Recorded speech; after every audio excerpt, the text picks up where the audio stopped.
Tell me, Niall, have you ever had a bad review? God, no. Have you not read Figgy Guyver's review of me in the illustrious publication West End Toddler? Her word choice is akin to Shakespeare. Nay, Shakespeare would weep at the way she portrays my character. It is the perfect review. She is the perfect reviewer. And that publication is like none other, unparalleled in the world of reviews and literature. So to answer your question, no, never had a bad review. I'm very lucky. Well, you see, I get allocated to certain shows, which I obviously wouldn't choose myself. The production of West Side Story came over from Broadway. Average, give it 2 stars, I think. 2 stars for that one. There are some pretty big things from the RSC that people were talking a lot about, but I thought they're quite average also. 1s and 2s for those. I'm not saying that I should win the Nobel Peace Prize for flyering. But the funny thing is, I have won the Nobel Peace Prize for interpersonal relations on a global, local, street level scale. Now, this is some of my life's proudest achievements. Figgy, what's the best show you've seen? There was one actually at Summer Hall, which I loved. It was called The Hula Hoop of Silence. It was an interactive kind of experience, and it was a one-man show, a one audience member also. And you just stand in a hula hoop of silence. I can measure myself and say, I've done all right. Plus, the money was fucking useful. Which shows have you given 5 stars to this year? Well, of course, The Hula Hoop of Silence, as I mentioned before. There's also The Line, about a line, obviously.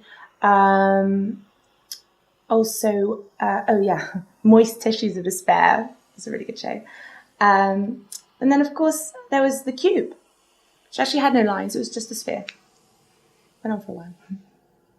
I mean, we were told at the beginning of the Fringe that one of the main ways in order to get people to our show was to sleep with our flyer, but we didn't realise how magical that would be for us. I was sceptical. I thought, I don't know if that would really make a difference, but it really... Actually, even regardless of whether he got more people into our show, it's just really good to have sex with him. Yeah. I mean, I've sort of been exhausted during the Fringe, and the great thing is that's just sort of really picked me up. My energy levels have been top of the world, and I just really feel like it's a really good warm-up for the show as well. Yeah. Really good, isn't it? Yeah. I mean, he's incredible. One comment to a punter and they're in, one touch, and it's like they've been hypnotised. They're slowly walking towards our show. Some people have come back.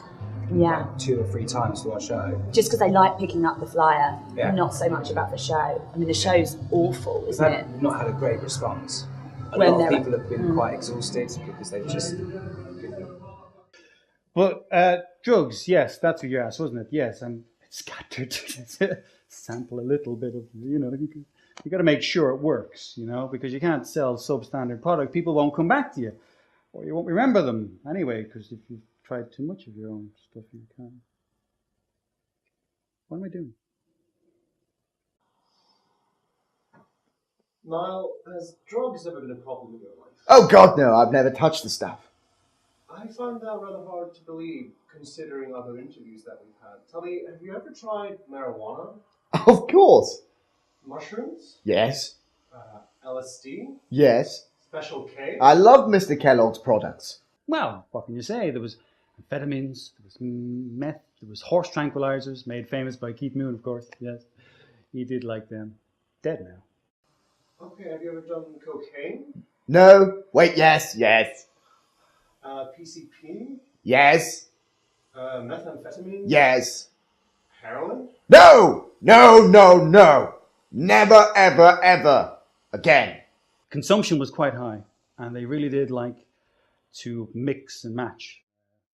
I do remember a period of around a month when he was trying to quit. He kept saying that he was searching for nirvana.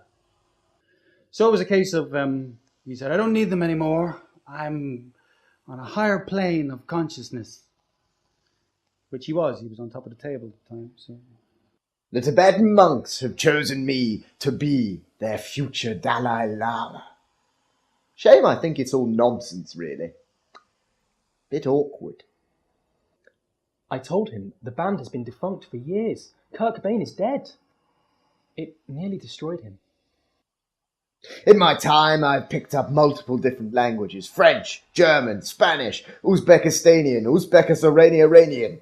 Yes, all of those, but French has to be my strongest. Le songe dans le branche. Où est le songe? Kann ich habe eine Pain au chocolat bitte? Schön. S'il vous plaît, merci. When I first saw him perform, I thought, there is a man that I can learn from. So I hung around for a while, soaking up the atmosphere, soaking up knowledge. An apprentice. I don't think he noticed me. J'habite dans la piscine. You live in a swimming pool? Jealous of my cousin's gills. I once did live in a swimming pool for several years. The experiment didn't work out. I wanted to be a fish. Yeah, some people had some bad trips, you know, ups and downs, bus journey, you know, but one guy, remember, right? This is terrible. I didn't know how to deal with it at the time, but I came up with something at the end. Basically, he said to me, hey, look at my pupils, look at my eyes. Of course there were lots of drugs. I mean, half the time I didn't know what I was taking, let alone everyone else. I just wanted to be part of it. Anyway, so he said, hey, look at my pupils, look at my eyes. And of course, he was standing behind the lamp. And the lamp was shining from the back forward like this. And I looked at him and I went, I can't see your eyes. And he went, you can't see my eyes? And I went, oh God, no. And he's like, ah. They are still there. Good. So I thought to myself, got it. Here, look what I got here. Luckily, someone else had been high earlier and decided that balloons were pretty. And I took one. I said, here, look, this balloon needs your help. It is so scared right now of what you might do to yourself. But you need this balloon to take care of, and you need to be nice and gentle with it, and, you know, make sure that it's loved like a Tamagotchi. You know, you take care of it. You give it air. You give it food and everything like that. And you go, I'll take care of this balloon. And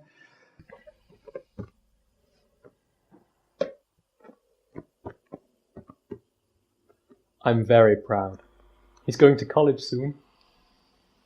so from then on in, anybody that had a bad trip, I had a supply of balloons and made sure that that was the way forward, because it worked, you know. What plans do you have for your children here? Yeah. Well, I mean, the idea is that obviously we can't go into Niall's position. No. But our children can. So Niall the third is like next in line to be the next. Well, no, actually, Niall Jr. will be first in line. He is our firstborn, Niall and I. And he just seems to already have the incredible ability just to take water on board. And also just to sell tickets. That's Niall the third, though. Like, by definition, he's third in line. Yeah.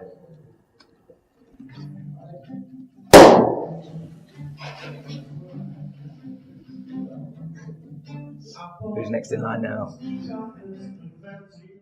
The bastards meant nothing to me anyway.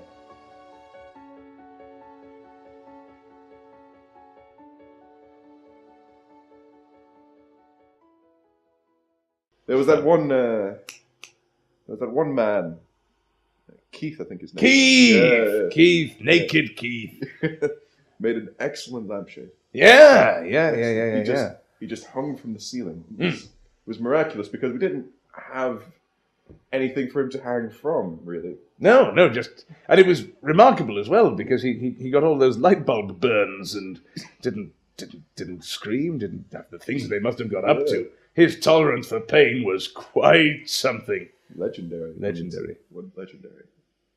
Yeah. That got pretty dark. Real quick. Yeah. I love it.